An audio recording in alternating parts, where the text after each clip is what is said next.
AP మంత్రి నారా లోకేష్ పుట్టినరోజును పురస్కరించుకుని ఒక పాఠశాల విద్యార్థులు వినూత్నంగా శుభాకాంక్షలు తెలిపారు.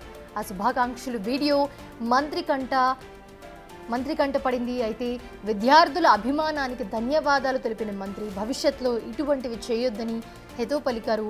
పిల్లలతో ఇటువంటి పనులు చేయించొద్దని పాఠశాల యాజమాన్యానికి సూచించారు. ఆయన ఈ విషయాలను తెలియజేస్తూ ఒక ట్వీట్ చేశారు. పిల్లల సమయం చాలా విలువైనది. వారి వ్యక్తిత్వం పెంచే పనులు కానీ, వారికి ఉపయోగపడే విషయాలు నేర్చుకోవడానికి కానీ వారి సమయం కేటాయించే విధంగా ఉండాలని లోకేష్ సూచించారు.